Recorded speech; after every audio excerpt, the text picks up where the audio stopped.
Assalamualaikum warahmatullahi wabarakatuh. Baiklah kawan-kawan, mari kita masuk ke materi selanjutnya, yakni membiasakan hidup berdasarkan hukum Islam. Sumber hukum Islam kita yang pertama adalah Al-Quran. Apa itu Al-Quran? Al-Quran secara bahasa artinya adalah bacaan. Al-Quran secara istilah artinya kalam Allah yang diturunkan dengan perantara malaikat Jibril kepada Rasulullah Muhammad SAW dengan susunan bahasa Arab dan memiliki nilai ibadah bagi yang bacanya. Al-Quran banyak sekali memiliki nama-nama. Di antaranya adalah Alkitab, Al-Furqan, Al-Zikr, At-Tanzil, Asy-Syifa, Al-Huda, dan lain-lain sebagainya. Al-Quran merupakan mukjizat terbesar Rasul Nabi Muhammad SAW. Mukjizat secara bahasa artinya melemahkan atau segala sesuatu yang melemahkan. Kemukjizatan Al-Quran ada 4. Yang pertama berkaitan dengan kabar-kabar gaib yang dibawa Al-Quran. Yang kedua berkaitan dengan aspek susunan kata ibarah dan uslub atau i'jaz bayani. Yang ketiga berkaitan dengan aspek hukum dan informasi. Yang keempat kemukjizatan ilmiah, petunjuk dan isyarat atas hakikat-hakikat ilmiah. Validitas Al-Quran sebagai sumber hukum. Al-Quran diturunkan oleh Allah kepada Rasul Nabi Muhammad SAW dengan jalan mutawatir. Tidak ada yang dapat mengubah ataupun menggantikan isi Al-Quran. Yang kedua, adanya kesahihan penisbatan Al-Quran kepada Allah Ta'ala juga diperkuat oleh dalil rasio yang kuat. Jika bukan dari Allah, niscaya terdapat perbedaan dan pertentangan antara ayat ataupun surah. Yang ketiga, Al-Quran merupakan mukjizat yang terus lestari sepanjang masa. Yang keempat, adanya keyakinan yang mendalam terhadap eksistensi Al-Quran sebagai kitab terakhir yang paling lengkap. Kedudukan dan fungsi Al-Quran sebagai sumber hukum. Yang pertama, hukum-hukum akidah, yakni berkaitan dengan keyakinan atau keesaan Allah. Yang kedua, hukum-hukum akhlak, yakni berkaitan dengan akhlak. Yang ketiga, hukum a'maliyah atau hukum amal yang berkaitan dengan perbuatan mukallaf, ibadah, dan muamalat. Hukum muamalat dalam Al-Quran diantaranya adalah yang pertama, hukum yang berkaitan dengan keluarga.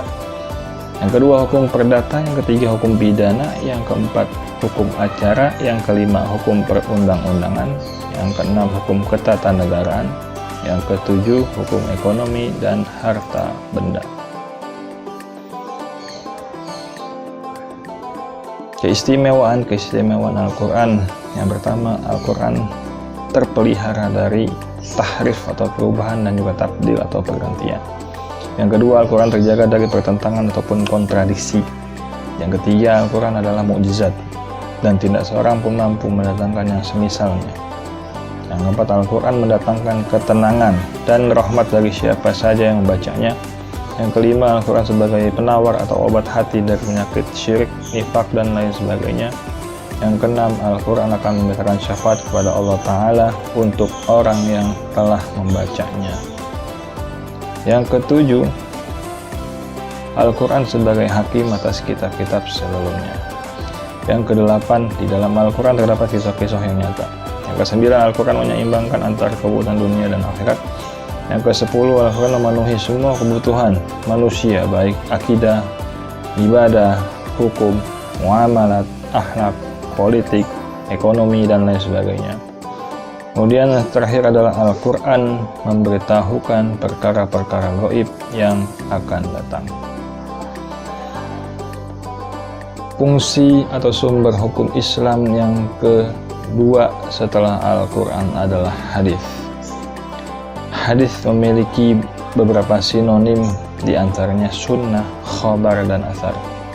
Hadis adalah perkataan perbuatan dan persetujuan yang disantarkan kepada Rasul Nabi Muhammad SAW. Matan adalah isi atau materi hadis yang disampaikan oleh perawi hadis. Perawi adalah orang yang meriwayatkan hadis.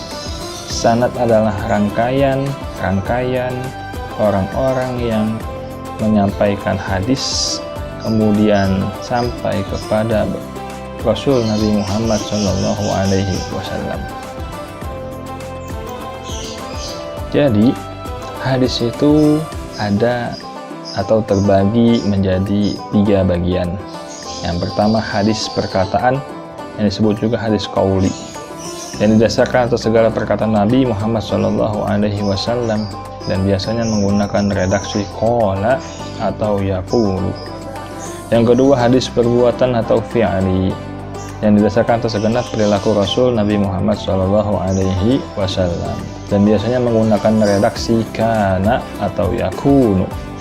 Yang ketiga hadis persetujuan atau takriri yang didasarkan pada persetujuan Rasul SAW dan biasanya menggunakan redaksi alima atau ya'lamu. Fungsi hadis terhadap Al-Quran. Yang pertama, bayan takrir. Hadis sebagai penguat, yakni memperkuat keterangan-keterangan yang terdapat di dalam Al-Quran. Yang kedua, bayan tafsir. Hadis sebagai penjelas terhadap Al-Quran. Dan fungsi yang terbanyak pada umumnya 3 macam penjelasan hadis terhadap Al-Quran. Yang pertama, tafsir mujmal, memberikan penjelasan rinci terhadap ayat-ayat Al-Quran. Yang kedua, takhsisul am, ini mengkhususkan ayat-ayat Al-Quran. Yang ketiga, taqyidul mutlaq, hadis membatasi kemutlakan ayat Al-Quran. Fungsi hadis terhadap Al-Quran selanjutnya adalah bayan naskhi. Hadis dapat menghapus atau menasakh hukum yang diterangkan di dalam Al-Quran. Yang keempat adalah bayan tasyri'. Hadis dapat membuat atau menciptakan hukum syariat yang mana belum terdapat di dalam Al-Quran, maka hadis dapat menjelaskan atau menciptakan hukum syariat. Kitab-kitab hadis yang dijadikan referensi adalah yang pertama kitab-kitab sahih. Kitab hadis yang paling sahih adalah Sahih Bukhari dan Sahih Muslim. Yang kedua, kitab-kitab sunan, kitab yang berasal dari 4 sunan, yakni Sunan Abu Daud, Sunan At-Tirmizi, Sunan An-Nasai, dan Sunan Ibnu Majah. Yang ketiga, kitab-kitab musnad, kitab-kitab selain Musnad Ahmad, Musnad Abu Ya'la, Musnad Abu Razzaq, Musnad Abu Bakar, dan Abu Syaibah, dan lain sebagainya. Yang keempat adalah kitab-kitab hadis yang lain, Al-Asakir, Ad-Dailami, Ibnu Najjar, Abu Nuaim, dan lain-lain sebagainya. Kitab-kitab ini mengumpulkan hadis yang tidak didapati pada generasi awal. Sekian, terima kasih penjelasannya sampai di sini. Nanti akan penjelasan berikutnya. Wassalamualaikum warahmatullahi wabarakatuh.